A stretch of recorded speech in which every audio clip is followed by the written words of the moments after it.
Eno video nayo ngikoledde abalonzi ba Uganda mwenna kiri nti oli mulonzi. Okwambala t-shirt ya NRM gyambale okitegedde naye 2026 ku protest vote ku ballot paper tolonda Bobi Wine wabula londa Kyagulanyi tebakubuzaabuza. Tokola ensobi n'olaba Bobi Wine n'omulonda londa Kyagulanyi sentamu kuba president wa Uganda. Bino bisigadde byonna byonna simanga zinongo yetuzambala olw'okujja mu society mwe tubeera kuba ebitundu byonna ebisinga babijjuzaamu amagye babijjuzaamu ebitongole bya security. Tuzambala lwa kutya kutusiba kutya kutuwamba na kutukuba kibooko naye ng'ekituufu tukimanyi mitima gyaffe. Buli omu alina endowooza yakugambye nti oli Munnayuganda oli mulonzi yambala oba bakuwadde ebitishati bya yero yambala nti naye gwe gwamanyi kiki kyogenda okuba ng'okola mu kabokisi gwe kola buli kimu bakuwadde ssente erya mbu naye manya wotuuka mu kabokisi gw'omanya gw'ogenda okulonda kubanga ebintu bya kabokisi sigamba nti ate banandaba batya gundi yampadde ssente ze banandaba batya ate gundi yampadde gundi yene njambala banandaba batya mbu oluusi mwambale kubanga kisinziira oluusi gy'okolera nti gy'okolera oluusi bawagira muntu ono olina okwambala teekawo embeera balage nti oli ku sayidi yawe naye mbu omutima gusigala mutima gw'omanyi gw'ogenda okuba ng'okola ki owakalulu. Ate byampuuga munange byo byeyongedde okulanda mpuuga gye vuddeko wano oba kankyogerebwe nti ali mu kutalaga ebitundu eby'eggwanga ebyenjawulo mbu yeebuuza ku balonzi kubanga ayagala kubanga yeesimbawo nga pulezidenti w'eggwanga era gye vuddeko wano yaliko mu bitundu by'ebusoga naye abaana bamuwerekeza ebibuuzo nga mu butuufu naawe oswala ne batuuka n'okumugamba nti musajja wattu olina enkwe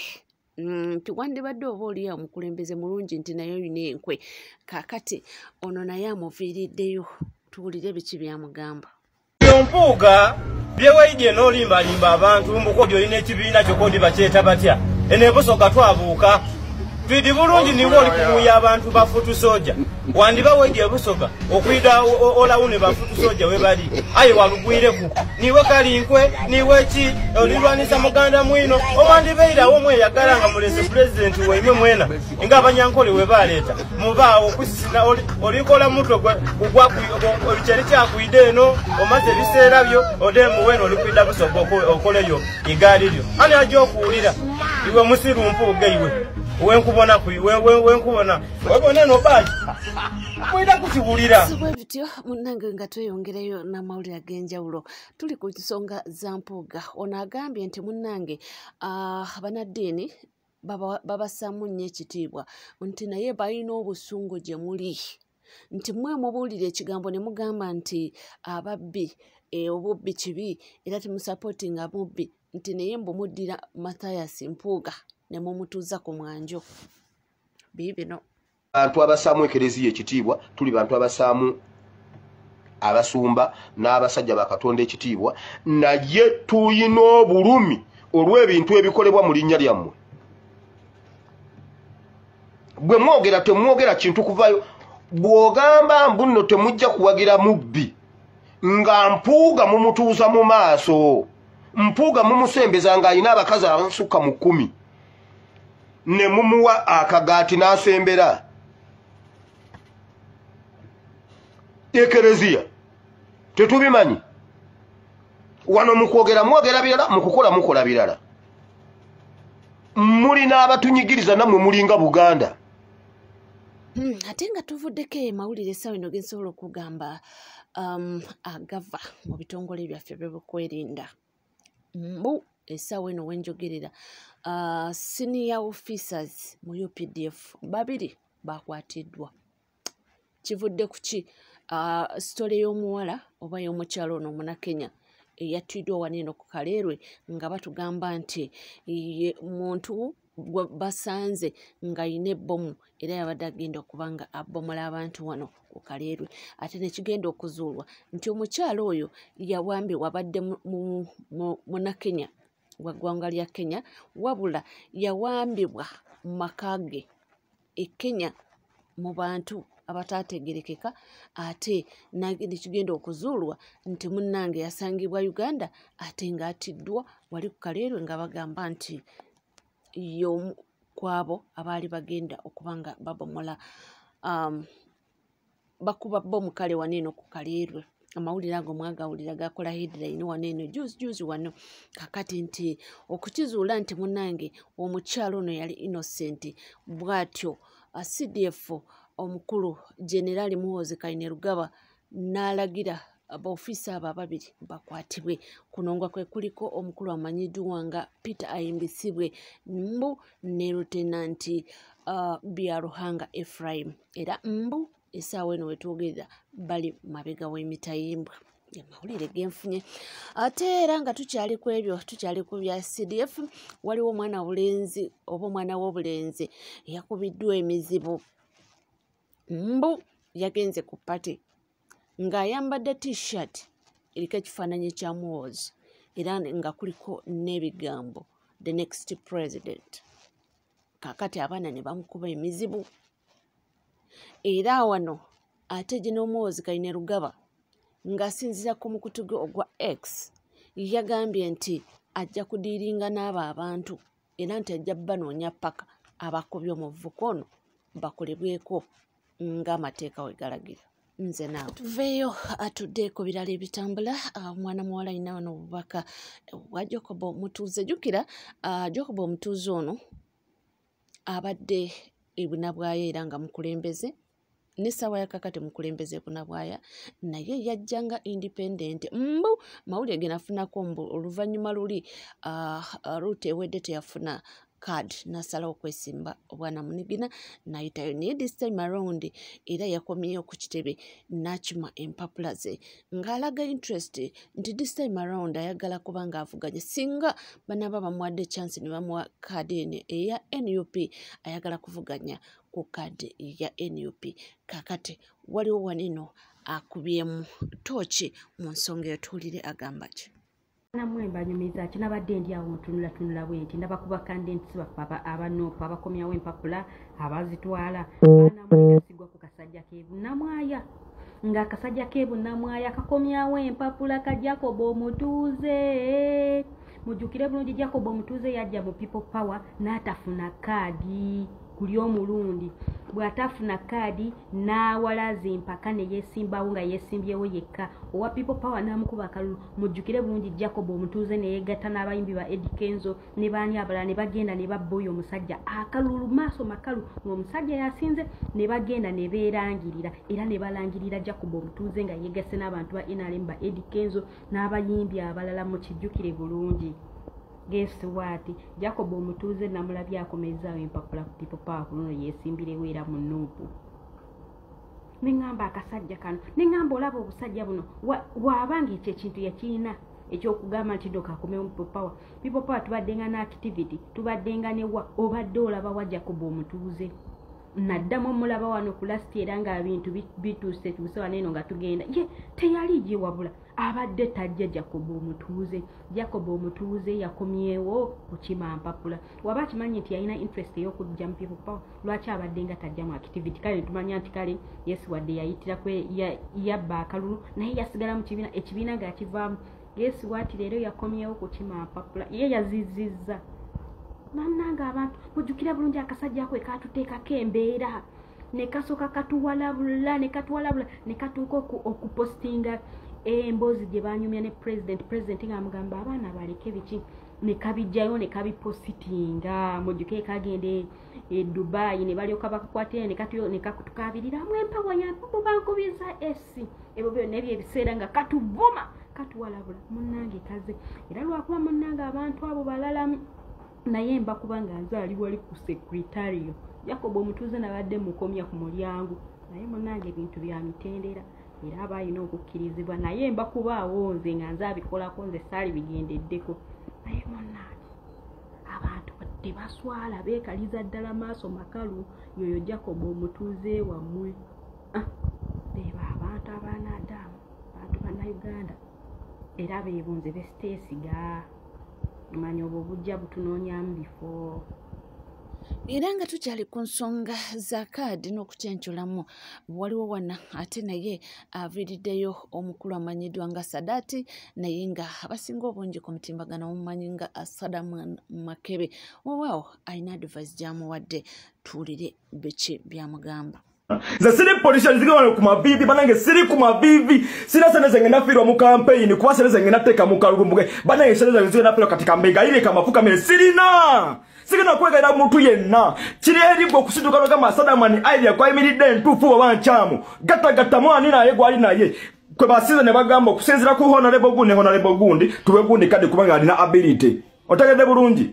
Asadaman Makebe that's me amanya nze kiyingi Sadat botufuna kadi tugenda kola poseri kamanya gaffe era gena beerako Asadaman Makebe muganda wange mpuliriza muganda wange tuli mu demokrasia owanna maddala era tuyina ekibiina ekitugatta fenna ekirimu n'abakulembeze muganda wange nkubuulira kiriza abakulembeze bakukulembere total submission to the party tobeera mu kibiina ng'omuntu alina option kuno kubeera nga kubeera mu bufumbo ng'olaga nti nate bw'okola bw'oti nsobola okugenda n'efumbo ew'omulala oba obufumbo buba tebujja kukola bino nkubuulira nze mu byonna byonna ekintu ky'okukwata erinnya Asadaman Makebe n'oliteeka ku poster it's speaking volumes negative volumes muganda wange confidence nungi but being overconfident is bad and underestimating your enemy is even worse okukwata erinnya Asadaman Makebe ate otabula n'oliteeka ku poster at the end of the day nga wabalayo emyezi ebiri ate okyusa erinnya oteekeko waliwo kirabye ani yali akikoze. Don't try to set negative precedents. Wano gwe tuli tetwagala gezesa tukirize tugende mu ntalo zino nga tukimanyi tuzigendamu nga we've been humbled. Tulumba abasajja abatofuze emyaka 4 kati nze omukyala gwe nvuganya naye kuwa parliament abaddewo emyaka 2. The moment you try to be overconfident mudakiika odds zisobola okukyuka. Bw'ogamba nti tolina ky'ogenda kufiirwa, that means you are personalizing your personal achievements against those of your party. Gwotunuulidde kikyofiirwa ng'omuntu, totunuulidde kipate kyefiirwa esobola okufiirwa ekifo. Every number counts, every vote counts. Kitunulire mu ange eyo. Bino ebyenviiri salako ebyo birala nze simbasagana kubiyingiramu. That is on a personal level now. Naye engeri gy'obrandingamu ekintu kyo kiyina okuba nga tekiyamba gwe wekka wabula nga kiyamba n'ekibiina as a whole, as an institute. Osobola okukola byonna by'okoze nuupu ng'ekibiina ne kikuwa kaadi naye oluvannyuma ng'otandise okukyusa amannya otandise okuteekako kiyingi Sadat waliwo obululu bwe tugenda okufiirwa ng'abantu bebatabudde. Tuzze kuwa Asadaman Makebe kalulu ate ku ballot paper tulabako kiyingi Sadat. Every vote counts wano we tulaga muganda wange. Naye mu byonna kyenjagala osooka omanye gwe teweetunuulira ng'omuntu asobola okufiirwa obwa member of parliament. Tunuulira nti NUP esobola okufiirwa ekifo kya member of parliament. So when NUP as a party is concerned, then give them your ears. Don't think about personal achievements first. Nti gwe okufiirwa owa parliament. Tunuulira NUP okufiirwa omukiise wa parliament. Ensonga zizi bagamba nti embulirire tefa yonna. Embulirire tefa yonna. Ojja mu kimu oba bibiri. Tukyeyongerayo era n'amawulire ag'enjawulo. Ono ya Mukambwe muko. Mukambwe agambye nti mwe muli awo mujja wano ne mwegiragira niye mwe muli nabali abatugomya Bannayuganda. Mwe muli nabali abatulisa akakanja. Mwogera birala mukukola mukola birala. Muli n'abatunyigiriza namwe mulinga Buganda.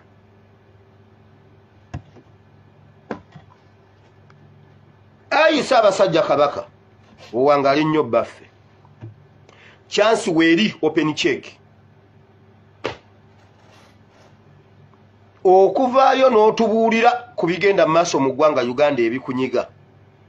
watubuulirako mu ngero kubanga emmundu zaali zikwetoolodde n'otubuulirako mu ngero nti waliwo ababba obuyinza abaakubbako obuyinza bwo era n'ogamba Buganda teyeekolera ku nsonga zaayo kubanga waliwo abatume abakwetoolodde awo abeefuula abakwagala abaagala ennyo Buganda so nga batume olwaleero oli mu ssaza lyo eriri mu ebweru wa Uganda tubuulire ebintu tubimanye nga si bya mu ngero kubanga ebiseera ebisinga oyogera mu ngero ne tutandika oku interpretinga eryokanga n'etonnya ne tulaba ensiisira bwe zenkanya emyoyo nvuddeyo e Namibia nga ndi mulamu ffe twabitaputa ku saidi yaffe ne bamayiga ne bataputa nti agambye eryokanga n'etonnya alabye emigunju ku social media ate nga naffe tugamba agambye eryokanga n'etonnya kubanga era kwolwo bwebaza ab'omu diaspora okulwanirira Buganda naye bw'obyogera mu ngero tubinnyonnyola ku lwaffe nga bwe tubyagala nkugambye tuyina ekitabo bakiyita Bayibuli Museveni Sida akikwata n'akinnyonnyola n'omulokole n'akinnyonnyola omuprotestant n'annyonnyola nga zeeri bonna n'obalaba nga batuufu bye biri ku politics eyeetooloolera ku Ssaabasajja Kabaka ayogera ekigambo n'akirekawo bali ne basigala nga batuufu ate nga naffe tuli batuufu tulinde ekirala nedda Ssaabasajja Kabaka ku mbeera eri ewaka e Uganda ng'oli mu ssaza lyo eri e Germany ebiri e Uganda bwe biba bikusanyusa ng'oli mabega waabyo gwe sirika busirisi ffe tubigondere tugondere Mayiga tumuwe oluwalo tumuwe tofwali atukole byayagala bw'onoosirika tujja kutegeera nti awo oyagala tukwate tugenda kugoberera ekkuba eryo paka gy'otutwala gye tujja okulaga kuba gwe kastodiani waffe ky'otugamba tetuddamu kyonna ekinaddamu bbeerawo tujja kumanya kiri mu kwagala kwo tetulisituka tetuliyogera tetuya kuddamu kwetumiikiriza oba oli Namibia kiri mu kwagala kwo oba toliiwo kiri mu kwagala kwo oba woli kiri mu kwagala kwo oba bitya kiri mu kwagala kwo tetuliddayo kwetumiikiriza ayi Ssaabasajja Kabaka ago ge mazima kubanga olwaleero oli bweru wa gundi abasajja bo n'abakyala bo ebweru w'eggwanga bayiwawo omubiri waliwo ne be baagoba ku mirimu mu kwekalakaasa ko Ssaabasajja Kabaka waliwo abantu be baagoba ku mirimu ne beewaayo emirimu ne banoonya mipya nyina ne bemmanyi amannya gaabwe nga manyi ng'ebizibu yabifuna mu kwekalakaasa kwa kulwanira Ssaabasajja Kabaka n'awaayo omulimu kubanga zaabeerangawo leero enkya wiiki eriwi ne bamugamba nedda guno omulimu tojja kuguzanyiramu bw'otyo genda n'atuula ebbanga ng'anoonya omulimu omulala ne basafalinga omanye ekiyitibwa okubeera mu diaspora nga tokola bawaayo ebyabwe ku lwa Buganda n'olwa Ssaabasajja Kabaka ng'oli ebweru w'eggwanga nga Mayiga byakola biri mu kwagalako nkugambye Mayiga babadde nga bateesa e Dubai Mayiga agenda kukola banka y'abakadaama ne basakadaama e Dubai kitegeeza sente za Museveni ziyingidde e Dubai sente za Museveni ziyingidde e Dubai Mayiga agenda baterayo microfinance ebakulaakulanya